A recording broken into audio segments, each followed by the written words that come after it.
Hey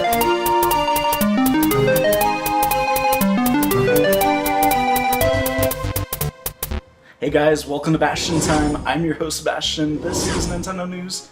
Let's get to that news. As you can see, I'm not in my usual location. I decided, what the heck, I'll just record a couple days worth of videos here while I'm at it.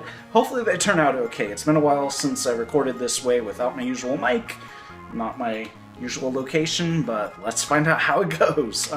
Anyways, kind of breaking-ish news is, not really, but it's interesting to note, and it's something that's kind of like a big duh, but Mr. AONUMA confirmed, yes, of course, the Zelda handheld team is working on a Zelda handheld game. We knew this. Basically the way it works, in case you didn't know, is there are two separate Zelda teams. One team works on the major console game, one team works on the handheld game, and neither the twain shall meet, usually, but sometimes when one game is finishing, they'll pull people over to help out with the other one, but in any case, they're usually two separate teams. And as soon as production stops on, like, Breath of the Wild, for instance, that console team is now making the next Zelda game, the next major console Zelda game. No rest for Zelda team. But basically, he has said, yes, they are making a 2D style Zelda game because he feels like, of course, he knows there are tons of people out there who even prefer that style. I don't know if I prefer it. I kind of view them as two separate franchises. To be perfectly honest, I kind of view the 2D as the more authentic franchise, and then the 3D is like its extra kid brother or something, but that's just how I look at it. But anyways, the point is, yes, they're definitely developing it, but he said something kind of interesting, which is that he does reference the fact that, yes, the 3DS Zelda team is making a game right now, but then he said he wouldn't say no to it coming to the Switch. So are they going to release this game that the 2D Zelda team is making on both the 3DS and the Switch at the same time? That would be bonkers. Like, would this come out like next year, a year from now or something? That, I don't know what I would do. Would I buy the 3DS version or the Switch version, or would they allow us to choose? Like, oh, you can play it some of the time on the Switch, some of the time on the 3DS, something crazy like that. It's so interesting and exciting to think about what that could possibly be like. But anyways, if you want to read that full interview with him, there's a link down there for you. So full disclosure, I have not watched professional wrestling since I was a kid, but I kind of keep up on it a little bit here and there. I'm not familiar with this fellow. He has a really cool name, Balor or something like that. I'm probably pronouncing it wrong.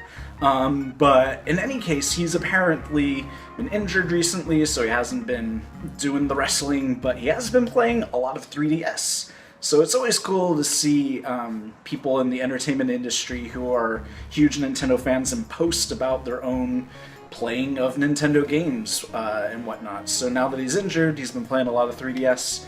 It's fun to see. If you want to read more about that, there's a link down there for you.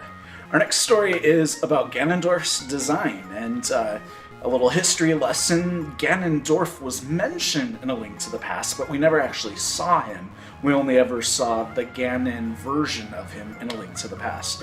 But the first time that we actually see Ganondorf is in Ocarina of Time, and his design apparently went through some radical changes and a bit of contentious debate. Apparently, he was never intended to be that muscular, and when you really stop to think about it, how exactly is Ganondorf that muscular? Does he have a set of weights that he's using in the Gerudo Desert? Is he drinking tons of whey protein? It doesn't make sense. I guess he could be drinking a lot of Lon milk, but it must be really expensive to import the Lon milk into the Gerudo Desert.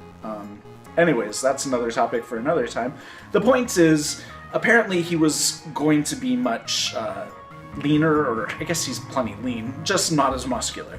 But then they decided he didn't look intimidating enough, so they went ahead and made him super jacked. And then apparently his eyes were also quite different. Originally they were, for instance, let's talk about what they look like now, which is kind of sinister and squinty and kind of at an angle and devious looking. Apparently they were just really wide circles, and in the original drawing, and somebody on the Zelda team was like, he looks insane, and that's not as intimidating as somebody who looks devious, so let's change his eyes. So, anyways, that's interesting stuff. If you want to read more about that, there is a link down there for you. And then our final story for the day is about the Switch and the fact that though it does have a USB-C output, it doesn't output video, which is strange because you'd think it would have to if it has a USB-C output, but no, Nintendo's saying it definitely will not output video that way. It actually has to be docked into the dock to output video to the TV, which, I mean, I guess a lot of people were hoping that it would, which would allow them to create Let's Play videos pretty darn easily if it's USB-C. Unfortunately, that's not the case, so I'm not quite sure how Let's Play videos of Breath of the Wild on the Wii U are going to work, but in any case, which is something that some of you have been asking me. Some of you have been saying, hey, you know, what are you going to be doing for Breath of the Wild? Are you going to be posting videos of your play? And it's like, first of all, I have no idea how I would capture the video. Second of all, I just want to enjoy the game and not worry about having to talk and stuff. So no, I'm just going to be playing the game in the comfort of my living room for hours on end. Anyways, that's it for this episode of Nintendo News. See you guys tomorrow for more news. Bye, guys.